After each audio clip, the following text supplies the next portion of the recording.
I will discuss to you the equipment of volleyball, the specification and uses. First, playing area. Playing court and free zones, rectangular and symmetrical. The court is 18 by 9 meters, marked with lines 5 centimeters wide. Surrounded by free zones 3 meters wide in all sides. When playing indoor, it should have a minimum of 7 meters ceiling height. Second is ball, spherical. Must be made of leather or rubber like leather. Color with light or combination. Circumference 65 to 67 centimeters. Weight 260 to 280 grams. Pressure inside 0.30 to 0.325 kilogram per centimeter. It is the most important equipment of volleyball. If there's no ball, we can play a volleyball. Third, net.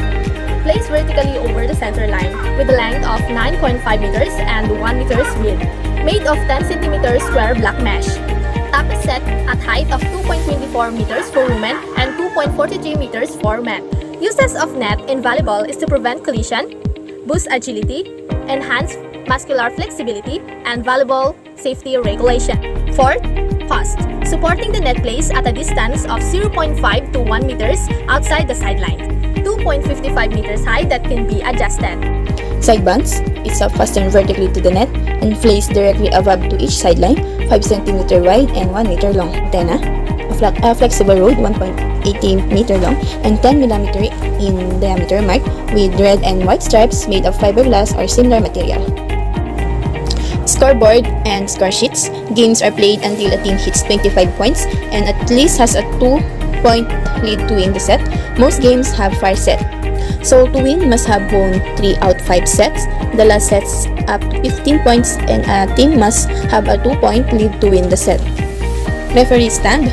The first referee is the official that stands on the referee stand, raised platform, position at on the side of the court across from the team benches. This first referee that starts play by whistling and signaling, beckoning the server to serve the ball. The first referee is the official in charge. This is for the players' equipment of volleyball. Uniform, jersey, shorts, socks, and shoes. For the uniform are number 1 through 18, minimum 15 cm height on chest, 20 cm minimum height at the back, and 2 cm width. And use shoes, a comfortable one, especially the rubber shoes, and a comfortable jersey, socks, shorts. And for the team captain, it must have stripe of 8 by 2 cm underlining the number on the chest. Players' equipment and uses of volleyball. Number 4. Liberos must wear a different color of jersey.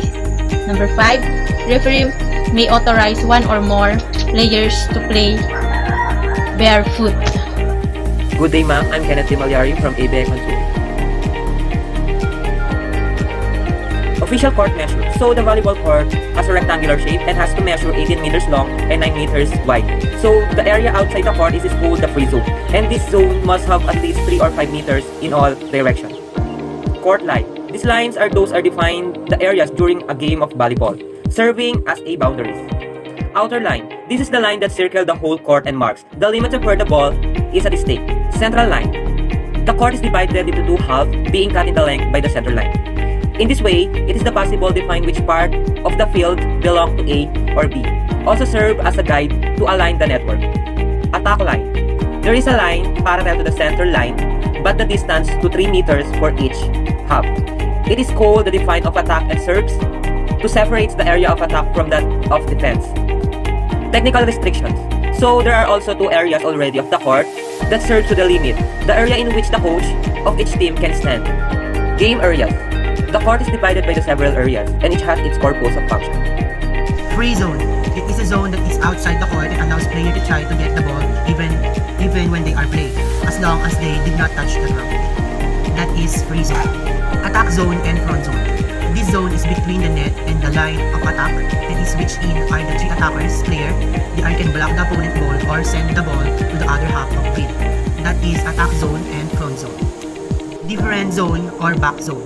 This is where the different players stand who are responsible for receiving most of the balls that came from the half of the opposing team.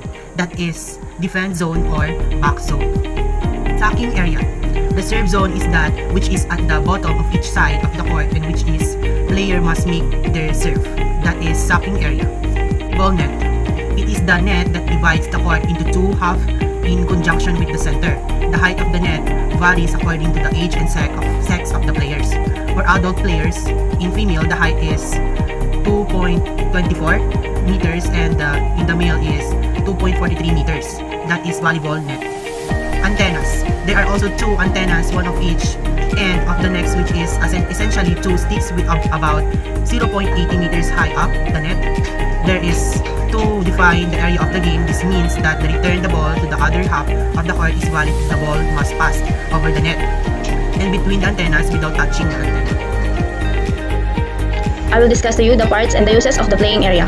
The service zone is where players serve the ball from at the beginning of each rally, and it's located just beyond the end lines on each half of the court. The end lines mark the length or the court, and the sidelines to mark the width of the court.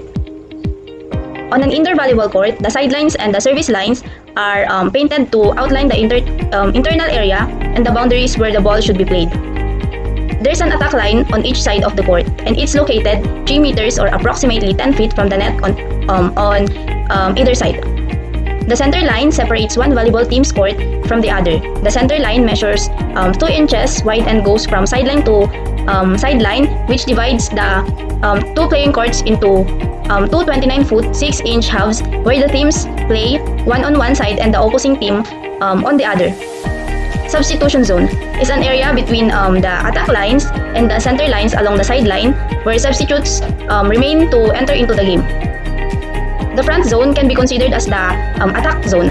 Players are tasked with setting, attacking, and blocking the ball.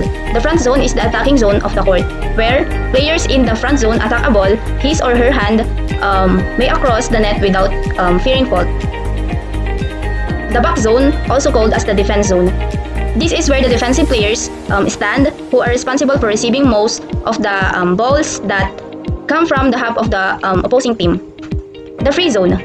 It is the area outside the court that players may enter to make a play on the ball. The free zone should be at least 3 meters wide from the court. The court boundary line is a part of the court, so if the ball lands on the line, the ball is in. The bench.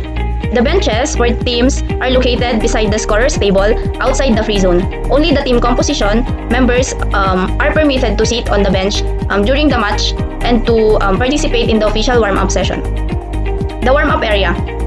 The warm-up areas of the volleyball court has a size of approximately 3 by 3 meters and are located in both sides of the bench, corners, and outside the free zone volleyball court.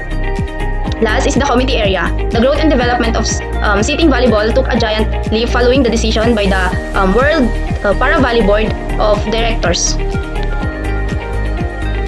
Hello everyone, today I would like to share why important to know the uses and parts of the volleyball. So first, the uses of the volleyball. It is important to know the uses of the playing area of the sports volleyball to strengthen the upper body, arms, shoulder, wings, abdominals, and lower legs.